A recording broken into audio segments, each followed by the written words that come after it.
நான் முதிர் வயதில் என்னை புஷ்டியும் பசுமையுமாய் தேவன் வைத்திருக்கிறார். முதிர் வயதில் உங்களை தாங்குகிற தேவன் உங்களோடு இருக்கிறார். மனதிலே ஆழமாய் பதித்திடுங்கள்.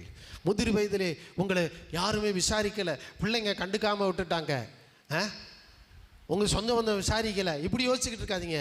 ஏசாயா 46:4 சொல்கிறாரு, முதிர் வயதிலும் உங்களை கைவிடாதிருப்பேன். அந்த அல்பா ஒமேகா தேவன் முதிர் வயதிலும் உங்களை அவர் கைவிடாமல் தாங்கி ஏந்தி தப்புவித்து சுமக்கிறவராக இருக்கிறார். யுத்தம் செய்வதற்கு வயது தடையல்ல. 85 வயதிலே காலேப் மலை நாட்டை சுதந்திரித்து கொண்டார்.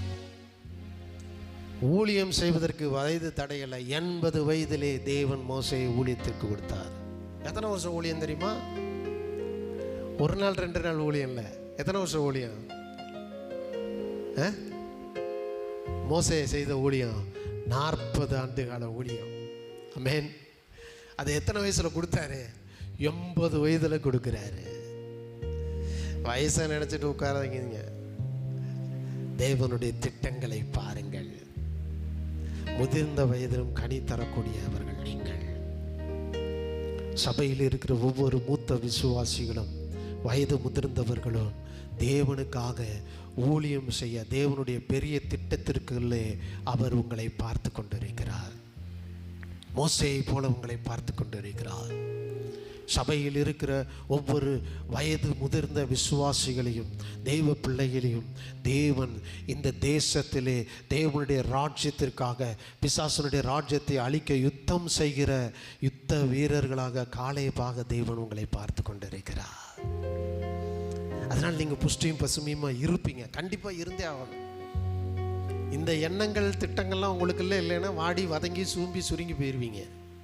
இந்த எண்ணங்கள் திட்டங்கள் வந்துருச்சுன்னு வைங்களேன், பிசாசால உங்கள் முடியை கூட பிடுங்க முடியாது. உங்கள் தலையில் உள்ள மயிரெல்லாம் என் பிதாவாகிய தேவனால் எண்ணப்பட்டு இருக்கிறது. 85 வயசில் ஒருத்தன் சண்டை போட போகிறேன்னு போகிறான். 80 வயதில் ஒருத்தன் ஊழியத்துக்குன்னு கர்த்தர் அழைக்கிறாரு. சார் 80-85 வரைக்கும் நீங்கள் இருப்பீங்களா? இந்த எண்ணம்லாம் உள்ளே வந்துச்சுன்னா ஆபிரகாமை போல வாக்கு தத்தங்களை 100 வயதிலே பெற்றுக்கொள்வீர்கள். கையை தட்டி நன்றி சொல்லுங்க பார்க்கலாம். ஆதியாகமம் 21ஆம் அதிகாரம் 5வது வசனத்தை வாசிங்க பார்க்கலாம். ஆதியாகமம் 21:5 சீக்கிரமாக வாசிங்க பார்க்கலாம். ஆதியாகமம் 21:5 தன் குமாரனாகிய ஈசாக்கு பிறந்தபோது ஆபிரகாம் 100 வயதாயிருந்தான். ஆபிரகாமுக்கு தேவன் தந்த வாக்குத்தத்தம் எப்பொழுது நிறைவேற்றினார் என்றால் ஆபிரகாமுடைய 100வது வயதிலே ஈசாக்கு பிறந்தார். அவருடைய யுத்தத்திற்காக உங்களை அழைத்திருக்கிறார். அவருடைய கனமான ஊழியத்திற்காக உங்களை அழைத்திருக்கிறார். அவருடைய வாக்கு தத்தங்கள் ஒன்று கூட உங்கள் வாழ்க்கையில் நிறைவேறாமல் போகக்கூடாதுன்னு நினச்சி உங்கள் முதிர் வயதில் அவர் உங்களுக்கு புஷ்டியும் பசுமையுமாக இருக்கும்படி தேவ பலனை உங்களுக்கு தந்திருக்கிறார். நல்ல கையை தட்டுங்களேன். சிரிச்சு சந்தோஷமாக பக்கத்தில் இருக்கவங்களை பார்த்து சொல்லுங்க, நான் முதிர் வயதிலையும் தள்ளாடி கொண்டு தவழ்ந்து கொண்டு இருக்க மாட்டேன். கச்ச புஷ்டியும் பசுமையுமாக என்னை கொண்டு யுத்தங்களை செய்வார். என்னை கொண்டு அவருடைய ஊழியத்தை செய்யும்படி என்னை நிலைநிறுத்தி இருக்கிறார். தேவ பிள்ளைகளே, உங்கள் வாக்குத்தத்தெல்லாம் கர்த்தர் கொடுத்த வாக்குத்தத்தெல்லாம் பல நிறைவேறல. அதெல்லாம் நிறைவேறணும்னு கர்த்தர் உங்களை உயிரோடு வச்சிருக்கிறாராம். எத்தனை பேர் விசுவாசிக்கிறீங்க? நல்ல கையத்துக்கு ஒரு அல்ல சொல்லுங்க.